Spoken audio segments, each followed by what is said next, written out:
sa'yo.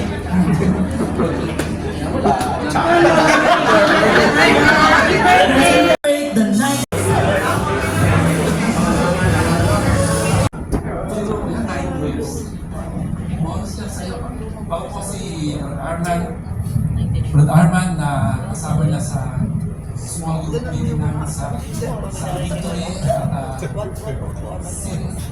for 6 years kasama po namin si Brad Arman sa aming grupo at tinalaga niya po ang kanyang buhay sa Panginoong Jesus bilang kanyang Panginoon at tagapagligtas. Nag-humble siya sa Panginoon. Sabi niya, Lord, patawarin po ako sa aking kasalanan. Sinabi niya, pagka nag-testify siya sa aming grupo, siya yung umiiyak. Dahil sa ginawa ng Diyos sa kanya, siya ay pinatawad ng Diyos. Sapagkat nagpakumbaba siya, inamin niya ang kanyang kasalanan sa harapan ng Diyos. Lord, ako po ay makasalanan. Ganun siya po ay kanya, pinatawad na ng Diyos sa lahat ng ginawa niya. Kaya pag nagte-testify siya, siya ay umiiyak.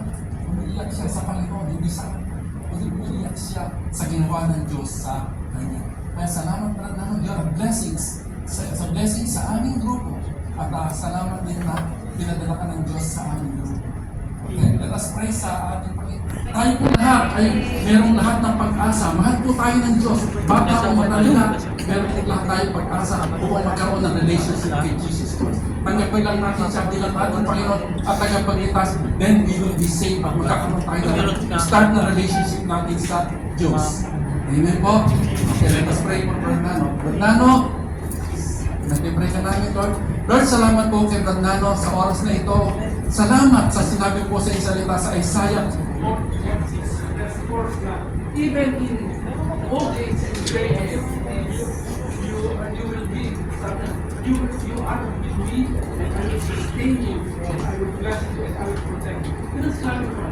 Panginoon, salamat po sa katapatan ng Diyos sa kanyang buhay at patuloy ko ay pray Lord na pagkapatuloy mapapalain namin po at patuloy ko sa subaybaya at patuloy ka niya bibigyan ng mahaba ng buhay upang ang purpose mo ay mangyari at ikaw ay kanyang maluwalhati sa kanyang buhay. Lord, hawakan mo siya mula pa yung hanggang parang Panginoon. Hawakan mo siya bigyan sa kanyang pag-iisa sa bahan mo siya. Ikaw na po ang pagpupagdagdagan sa kanyang nabaw. Lord, you promise na you will not leave them.